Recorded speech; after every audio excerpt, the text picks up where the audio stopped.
En la revista ya estamos junto a Fernando Hurtado, presidente de CAINCO, para hablar sobre el impuesto a las grandes fortunas. Muy buenos días, bienvenido. Buen día, Gabriela, gracias por la invitación.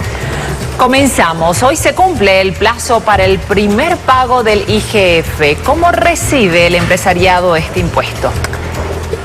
Nosotros hemos tratado de hacer un análisis bastante objetivo del impuesto y tratamos de verlo desde una legislación comparada de lo que ha sucedido en otros países donde solo un pequeño puñado de países lo aplica y hay que ver el porqué. Y en esa línea está claro de que es un impuesto confiscatorio que lo que hace es que o la riqueza se esconda o la riqueza se vaya del país. Pero antes de eso hay un tema importantísimo y es que este no es un impuesto a las grandes fortunas como se lo quiere llamar. En realidad esto es un impuesto al patrimonio. Y cuando es un impuesto al patrimonio, ese patrimonio cuando no ha sido liquidado, es decir, cuando no está en efectivo, se vuelve confiscatorio. Porque el que supuestamente tiene esa grande fortuna, lo tiene en terrenos, en vehículos, en acciones, y para poder pagar este impuesto va a tener o que vender sus activos o que prestarse plata para pagarlo. Entonces también es confiscatorio. En ese mismo análisis, mirándolo desde el punto de vista económico, vemos que en un momento donde necesitamos inversión, este impuesto lo que hace es más bien ahuyentarla, no solamente la inversión privada nacional, sino también la inversión privada internacional.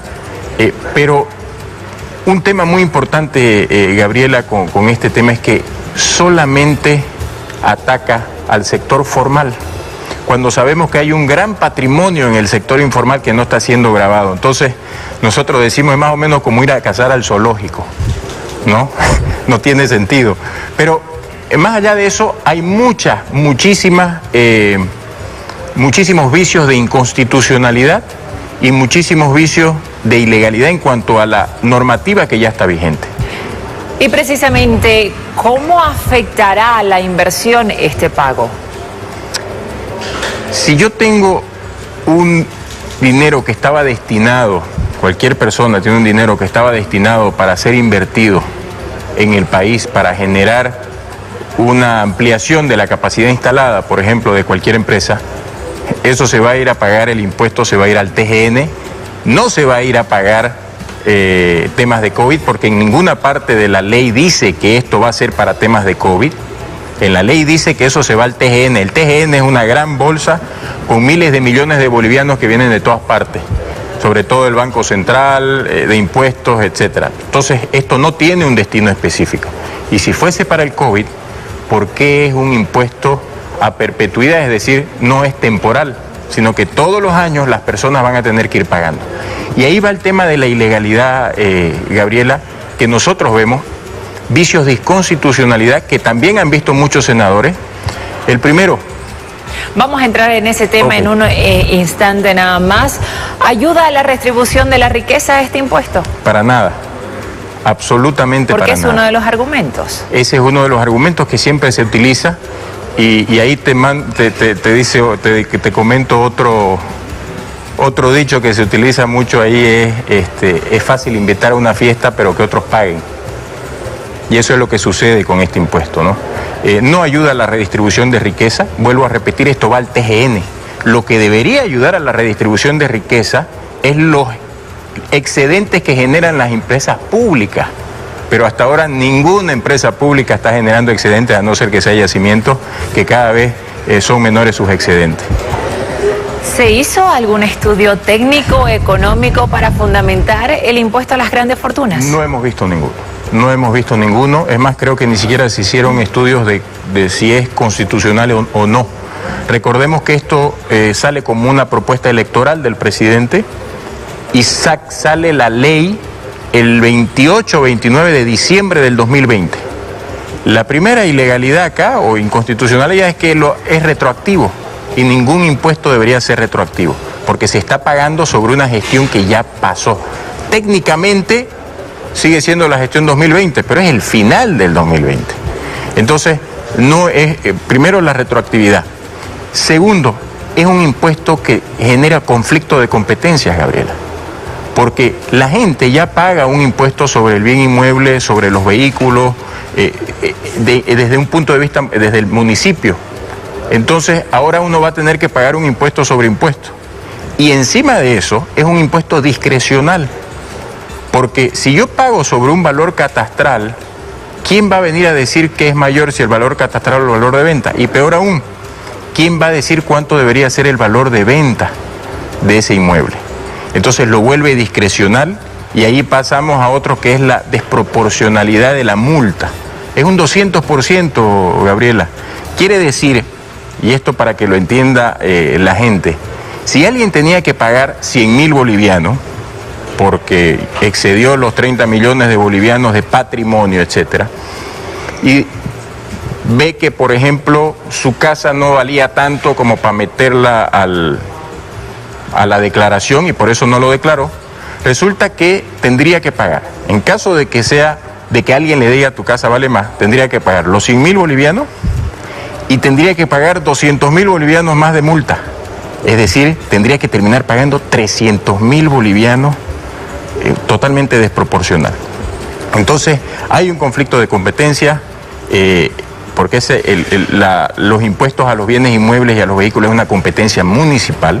Hay una desproporcionalidad de multa, hay problemas de retroactividad y es un impuesto discrecional que no está establecido en la norma del monto sobre el cual se tiene que pagar. A eso se suma el problema de la privacidad, porque resulta que la persona que debería pagar más o no pagó, o lo que diga impuesto que debería pasar, lo van a empezar a sacar en el periódico, va a empezar a salir en el, qué sé yo, el secreto bancario desaparece. Entonces, Gabriela, nosotros lo que hicimos hace unos días fue mandarle una carta al presidente Arce, indicándole que no estábamos de acuerdo con un impuesto de este tipo por todas las falencias que te comenté y que se debería postergar el cobro de este impuesto hasta que todo eso no se dilucide. ¿Por qué? Porque ya sabemos que hay recursos de inconstitucionalidad abstracta, 2 presentados por senadores, hay 2 recursos de conflicto de competencias presentados por 2 alcaldías, los plazos para que el Tribunal Constitucional se pronuncie ya vencieron. Entonces, mientras eso no suceda y el tribunal no se pronuncie, nosotros lo que sugerimos es que esto se postergue. ¿Respondió el presidente? No, ni el presidente ni el Ministerio de Economía han respondido y es lamentable porque al final esto se trata de hacerlo equilibrado. Lo que estamos buscando nosotros más es un equilibrio que... Ahora, usted dice que ya presentaron estos recursos legales ante las instancias correspondientes. ¿Cuánto tiempo tienen para pronunciarse, considerando que los plazos siguen corriendo? Sí, tengo entendido que ya se vencieron los plazos de todos los recursos. Y el tribunal hasta ahora no se ha pronunciado. ¿Y hoy se vence el plazo para pagar sin multa? Claro, ese es el problema, ¿no? La vara no es igual para todos. Entonces, lo que le pedimos al presidente es que si hay gente que está cumpliendo con algunos plazos, ciudadanos que están cumpliendo con los plazos, tienen que haber autoridades que también cumplan con los plazos.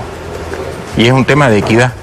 Así que es un tema preocupante, Gabriela, porque, vuelvo a repetir, se están yendo a cazar al zoológico y es fácil invitar a fiestas y esperar que otros paguen. Usted dice que el presidente del Estado no ha respondido a la carta que le enviaron. ¿Se ha perdido la capacidad de intermediación entre el gobierno y el empresariado? Nosotros hemos tenido reuniones con algunos ministros sobre temas puntuales. Hemos tenido reuniones con entidades técnicas. No hemos tenido absolutamente ninguna reunión con el presidente ni con el vicepresidente. Yo no diría que se ha perdido una intermediación, yo lo llamaría más bien interlocución, porque seguimos trabajando a nivel técnico con las instituciones que rigen muchas de las operaciones de las empresas. Desconozco por qué el presidente no se ha reunido, no se trata solamente de CAINCO, es prácticamente con todas las instituciones, los gremios empresariales a nivel nacional, que hay esta falta de comunicación que creemos nosotros que es importante, porque las normas que salgan tienen que salir conociendo el lado técnico y no solamente pensando en la burocracia y en la generación de cargas o de multas o de piedras en el camino, como le decimos, sino más bien en buscar que desde el sector privado también se aporte a la reactivación de la economía.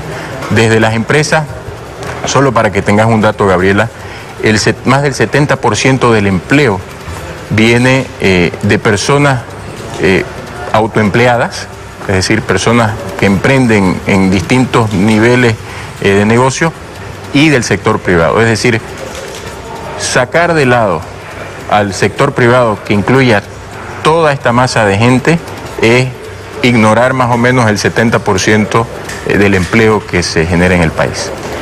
Hoy vence el plazo. ¿Qué camino seguirá el empresariado? En realidad la pregunta es qué camino va a seguir el país, creo, Gabriela, porque nos estamos enfrentando, ya venimos con una crisis de liquidez generada por el COVID, necesitamos inversión pública, necesitamos inversión privada, pero con líneas como esta, la gente cumple las normas, por más ilegales que creamos que sean, como en este caso. Si algo ha demostrado el boliviano en general, cuando sobre todo los que están sujetos a estos impuestos y mucha otra gente también, es el cumplimiento de las normas. Entonces, al pagar este impuesto ya se nos complica a todos el tema de la inversión. Y la pregunta es qué camino va a tomar el país si esto sigue, porque es progresivo. Lo pagan este año, lo pagan el siguiente, en 10 años alguien que tenía un patrimonio de 30 millones de bolivianos resulta que ya no lo tiene. Entonces estamos destruyendo riqueza, estamos destruyendo patrimonio, y eso no es bueno para el país. Finalmente, ¿cómo evalúa el primer trimestre de este año? Nosotros creemos que falta mucho todavía para la reactivación. Vemos un Estado bastante enfocado hacia el sector público, lo vimos en el programa fiscal financiero que sacaron hace unos días, donde solamente habla de inversión pública, no habla de inversión privada ni de incentivos hacia la oferta. Entonces hemos visto varias medidas que han salido de incentivo a la demanda, los bonos, hay un tema muy interesante que sale desde el punto de vista de la demanda, es el único, de la oferta, que es la devolución del 5% de las compras. Es una buena medida, el problema es que todavía le falta profundizar, técnicamente es medio complicado, esa es una buena medida. Hay otra medida que es el crédito para sustituir importaciones para la industria, es una medida interesante, le falta mucho profundizar, la gente no sabe cómo acceder a él, y es un crédito pequeño, pero el problema de fondo, Gabriela, tenemos serios problemas de contrabando que están desangrando a las empresas y quitando empleo, serios problemas de contrabando en alimentos y en bienes no perecederos, y tenemos serios problemas de desempleo que hasta ahora no se han solucionado. Entonces, mientras nosotros no veamos un equilibrio de medidas que incentiven la oferta y medidas que incentiven también que incentiven la demanda, pero que también incentiven la oferta y no estén poniendo trabas sector por sector, sino más bien dándoles incentivos, no en plata, sino en normativa que los ayude a levantarse, va a ser muy difícil que hasta el 2022 nosotros podamos tener un crecimiento superior al esperado, 4.2% de crecimiento después de caer más de un 8% en el año pasado. Va a ser, no nos lleva a los niveles del 2019 hasta después del 2022. Bien, muchísimas gracias por esta entrevista. Era Fernando Hurtado, presidente de CAINCO, hablando